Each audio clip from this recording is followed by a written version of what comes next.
Hello बच्चों, कैसे हैं आप लोग। उम्मीद है मस्त होंगे। तो स्टैंड आज जो हम बात करने वाले हैं वो बात करने वाले हैं पार्ट 5 के बारे में। तो इससे पहले हम पार्ट 1, पार्ट 2, पार्ट 3, पार्ट 4 कर चुके हैं। और आप सबको मालूम है कि हम जो कर रहे हैं वो डेरिवेशन सीरीज कर रहे हैं और न्यूमेरिकल सीरीज, यानी कि इसमें हम लास्ट ईयर के जो एग्जाम में क्वेश्चन पूछे गए हैं यूपी बोर्ड में क्लास 12 फिजिक्स में वो सब देख रहे हैं। तो हमने लास्ट लेक्चर में जो बात की थी वो 2024 के क्वेश्चन की बात की थी कि 2024 में किस टाइप के डेरिवेशन और किस टाइप के न्यूमेरिकल पूछे गए हैं। तो अगर अभी तक आपने वो लेक्चर नहीं देखे हैं तो डिस्क्रिप्शन में जाइए, वहाँ पर आप लिंक मिल जाएगा आपको और वहाँ पर आप देख सकते हैं। तो देखो ये क्वेश्चन देखते हैं, ये न्यूमेरिकल देखते हैं। और ये न्यूमेरिकल आपके 2010 और 2020 में 2 बार आ चुका है और 5 मार्क्स का आया था। तो देखो कैसे करते हैं। तो स्टैंड हमने आपको लास्ट लेक्चर में भी समझाया था, अगर आप एग्जाम में बैठ रहे हैं और आपको न्यूमेरिकल और डेरिवेशन करना हो, आपको एक न्यूमेरिकल है और एक डेरिवेशन है। डेरिवेशन का मतलब आप सब जानते हैं, व्यंजक बोलते हैं जिसे हम हिंदी में। और ये दोनों ही आपको 5 मार्क्स के आते हैं, ये दोनों ही आपके 5 मार्क्स के आते हैं। तो अगर आप न्यूमेरिकल करना चाहते हैं, न्यूमेरिकल आपको अच्छे से आता है तो न्यूमेरिकल करने की कोशिश करिए, या आप अगर न्यूमेरिकल करना नहीं आता आपको तो फिर डेरिवेशन ही करिए। आपको एग्जाम में क्वेश्चन छोड़ना नहीं है, आपको एग्जाम में क्वेश्चन अटेम्प्ट करना है। तो स्टैंड अगर बात करें देखो इस न्यूमेरिकल की, तो ये न्यूमेरिकल कैसा है, देखो ये आया है 2010 और 2020 में आया है। तो देखो कैसे करते हैं। आपसे क्वेश्चन में बोला गया कि एक विद्युत द्विध्रुव है जिस पर 10 की पावर 5 न्यूटन पर कूलम्ब का विद्युत क्षेत्र की तीव्रता में 30 डिग्री कोण पर रखा गया है। उस पर क्या है, 6 गुना 10 की पावर माइनस की 24 न्यूटन इंटू मीटर का बल आघूर्ण है। तो आपको निकालना है विद्युत द्विध्रुव क्या होगा। तो ये क्वेश्चन है। तो सबसे पहले हम आपको समझाएंगे, देखो कि क्वेश्चन को जब भी आप पढ़े ना एग्जाम में तो बहुत अच्छे से उसकी लैंग्वेज को समझे, क्वेश्चन को समझे कि क्वेश्चन में बोला क्या गया है और दिया क्या गया है। हमारा टारगेट क्या है, हमारा टारगेट है बल आघूर्ण निकालना, यानी कि द्विध्रुव आघूर्ण निकालना। और हमें जो क्वेश्चन में गिवन है वो हम लिख लेंगे। फिर हमें पता होना चाहिए जो हमसे पूछा गया है उसका फॉर्मूला क्या होता है। और ऐसा भी होता है कि एक चीज के कई कई फॉर्मूले होते हैं और हमें कौन सा वहां पर अप्लाई करना है, ये सब चीजें आपको आनी चाहिए। तो देखो कैसे करते हैं। सबसे पहले आप सॉल्यूशन देखेंगे। तो सॉल्यूशन में सबसे पहले आपको ये देखना है, स्टेप 1 ये है देखो करने की, कि आपको जो क्वेश्चन में गिवन है ना आप उसे लिखें, जो भी आपको दिया हुआ है आप उसे लिखें, क्वेश्चन को पढ़ें और जो भी गिवन है उसे लिख लें। तो देखो एक विद्युत द्विध्रुव 10 की पावर 5 न्यूटन पर कूलम्ब के विद्युत क्षेत्र की तीव्रता में, देखो ये क्या है, किसकी वैल्यू है, 10 की पावर 5 न्यूटन पर कूलम्ब। अगर आपको वैल्यू देखो ये लिख रहा है विद्युत क्षेत्र की तीव्रता, तो ये विद्युत क्षेत्र की तीव्रता की वैल्यू है। अगर आप ऐसा समझ सकते हैं, अगर ये यहाँ पर ना लिखा हुआ होता तो आप कैसे पहचानते, तो सर हम पहचानते मात्रक से, मात्रक यानी कि यूनिट से।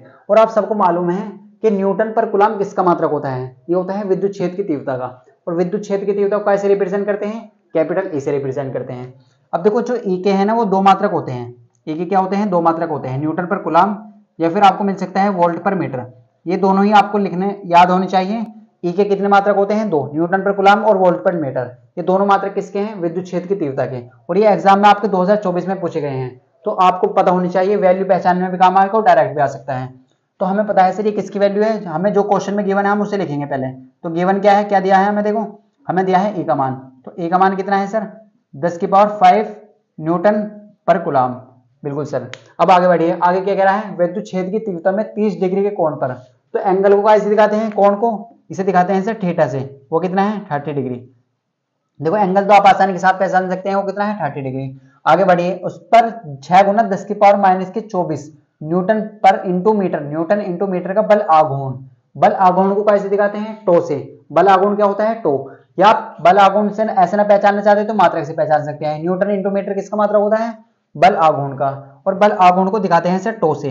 तो टो किसके बराबर है, टो बराबर है 6 गुना 10 की पावर माइनस की 24, 6 गुना 10 की पावर माइनस की 24। कितनी वैल्यू है, 6 गुना 10 की पावर माइनस की 24।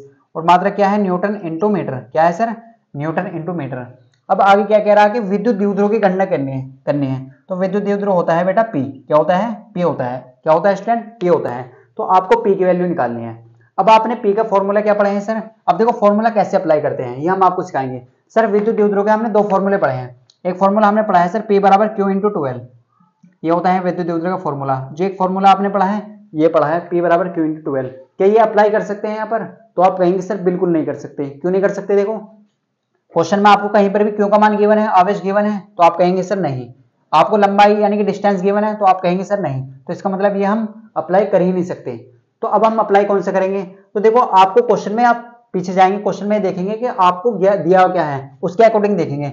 आपको ए का मान दिया है, आपको एंगल दिया है, आपको टो दिया है और पी पूछा गया। तो अब ये आपके दिमाग में ये आना चाहिए कि हमने एक रिलेशन पढ़ा था किस किस के बीच का, ई, टो और पी के बीच में, जहां पर आपको एंगल भी दिया जाता है। तो हमने एक फॉर्मूला पढ़ा है बल युग्म आघूर्ण का, वो क्या होता है सर, वो होता है टो बराबर पी ई साइन थीटा। क्या होता है सर, टो बराबर पी ई साइन थीटा। ये हमने एक फॉर्मूला पढ़ा है कि ये अप्लाई कर सकते हैं। तो देखो चेक कर लेते हैं। क्या आप ये देखिए, हमें क्वेश्चन में टो का मान गिवन है, तो आप कहेंगे सर बिल्कुल गिवन है। टो का मान कितना है, 6 गुना 10 की पावर माइनस के 24। अब हमें पी का मान निकालना है, तो पी आप ऐसे रहने दीजिए। आपको ई का मान गिवन है, आपको ए का मान पता है, तो आप कहेंगे सर बिल्कुल पता है, 10 की पावर 5। आपको क्वेश्चन में एंगल पता है, तो आप कह सकते हैं सर एंगल है 30 डिग्री। तो इसका मतलब आप इसे अप्लाई कर सकते हैं। आप किसे अप्लाई कर सकते हैं, इसे अप्लाई कर सकते हैं। अब आप इसे सिंपल फॉर्म में लाइए। सबसे पहले आप क्या करेंगे, सिंपल फॉर्म में लाएंगे। आपको वैल्यू किसकी चाहिए, आप ये बताइए, आपको किसका मान चाहिए, पी का मान। तो आप सब पढ़ते आ रहे हैं बचपन से, जिसका मान निकालना होता है उसे एक तरफ कर लेते हैं। जैसे आप x की वैल्यू निकालते हैं तो x को एक तरफ कर लेते हैं, तो इसी तरीके से आप क्या करेंगे, p को एक तरफ लिख लेंगे। तो आप क्या इसे ऐसे लिख सकते हैं, क्या मैं ऐसा लिख सकता हूं इसे, p इंटू, इसे आप ऐसे लिख सकते हैं e साइन थीटा, या आप डायरेक्ट ऐसे लिख लीजिए, आपको थोड़ा सा यहाँ पर कंफ्यूज होगा। तो आप इस तरीके से लिख सकते हैं, टो बराबर क्या लिख सकते हैं, टो बराबर P को आप अलग लिख लीजिए, E साइन थीटा को आप अलग लिख सकते हैं। ऐसे लिख सकते हैं क्या, P cross E sine theta. तो आप कह सकते हैं सर बिल्कुल लिख सकते हैं।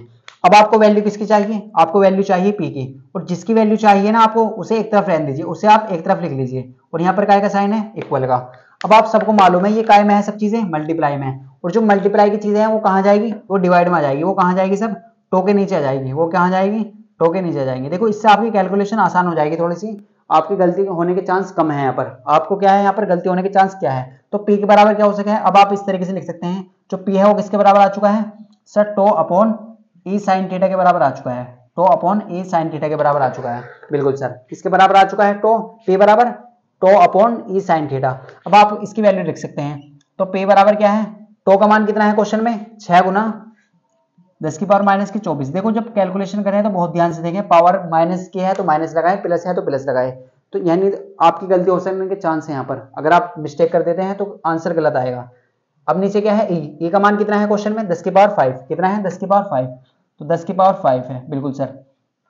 साइन थीटा ये क्या है, एंगल कितना है, 30 डिग्री। तो आप ऐसे लिख सकते हैं साइन 30 डिग्री। कितना लिख सकते हैं, साइन 30 डिग्री। अब सोल्व करना आप सब जानते हैं, तो डायरेक्ट कर सकते हैं। तो पी किसके बराबर हो जाएगा सर, देखो टो का मान कितना निकाला आपने, 6 गुना 10 की पावर। अब आप पहले फर्स्ट स्टेप में ऐसे लिखें, 6 इंटू 10 की पावर माइनस के 24, 10 की पावर 5 भी आप ऐसे रहने दीजिए फिलहाल में। और ये साइन 30 का मान कितना होता है, तो हमने पढ़ा है सर त्रिकोणमिति में साइन 30 का मान होता है 1/2। क्या होता है, 1/2 होता है, बिल्कुल सर। अब आपको क्या करना है, हमने सीखा है कि पावर को पावर से सोल्व करते हैं और नंबर को नंबर से ही सोल्व करते हैं। पावर को पावर से सोल्व करते हैं और नंबर को नंबर से सोल्व करते हैं।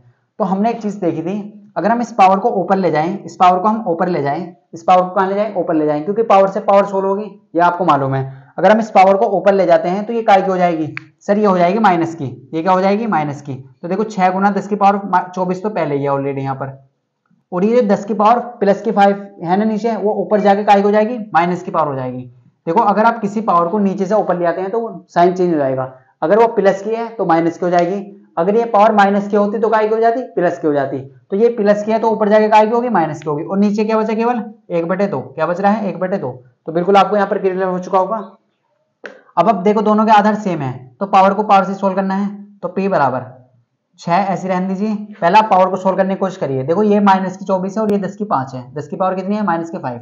अब जब आधार सेम होते हैं तो हमने एक फॉर्मूला पढ़ा है, जब आधार सेम होते हैं तो मल्टीप्लाई में पावर क्या हो जाती है, जुड़ जाती है। अब जोड़ने का मतलब क्या है, प्लस माइनस। देखो इस तरीके से माइनस के 24, लेकिन जुड़ जाती है। लेकिन यहाँ पर जो माइनस है ना वो भी लिखेंगे आप, जोड़ कर रहे हैं लेकिन माइनस। और आप सबको पता है प्लस माइनस क्या होता है, माइनस।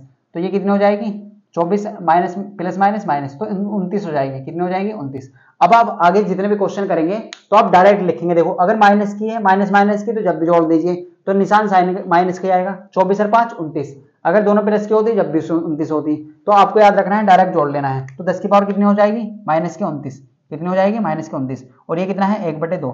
अब देखो आप आंसर तो इस फॉर्म में देख नहीं सकते, आपको क्या करना है, सिंपल फॉर्म में लाना। ये जो 2 है ना ये ऊपर चला जाएगा। ये कहाँ है, 2 ऊपर। जैसे आपने पढ़ा है ना इस तरीके से 3/2/2, तो इस तरीके से 2 ऊपर चला जाएगा। तो ऐसे ही 2 कहाँ चला जाएगा, ऊपर चला जाएगा। तो इस 2 की मल्टीप्लाई हो जाएगी 6 में। काय में हो जाएगी, 6 में। तो 6 दूनी होते हैं 12। कितने होते हैं सर, 12। और 10 की पावर माइनस की कितनी है, 29। कितनी है, 29। अब आप इसका मात्रक क्या लिखेंगे, P का मात्रक होता है कूलाम इंटू मीटर। क्या होता है, कूलाम इंटू मीटर। तो यही आपका क्या है आंसर। यही क्या है आपका आंसर। तो आप कह सकते हैं पी का मान कितना आ चुका है बेटा, पी का मान आ चुका है आपका 12 गुना 10 की पावर माइनस के 29 कूलम इनटू मीटर। तो ऐसे सोल्व करते हैं। तो ये क्वेश्चन आपका 2 बार एग्जाम में आ चुका है। देखो ऐसा क्वेश्चन आपको मिल सकता है एग्जाम में, और 2023 में भी कुछ इसी टाइप का क्वेश्चन आया था। तो ऐसे क्वेश्चन बार बार आपके एग्जाम में आ रहे हैं, तो आप ऐसे क्वेश्चन की प्रैक्टिस करें अच्छे से। तो नेक्स्ट क्लास में बात करेंगे हम कुछ और क्वेश्चन की, ऐसे ही न्यूमेरिकल करने वाले हैं जो एग्जाम में पूछे गए हैं। तो स्टूडेंट अगर आपको क्लास अच्छी लगी है तो लाइक कर लें, और चैनल पर अगर आप न्यू हैं, चैनल को सब्सक्राइब नहीं करा है तो चैनल को सब्सक्राइब कर लें। मिलते हैं आपको नेक्स्ट पार्ट में।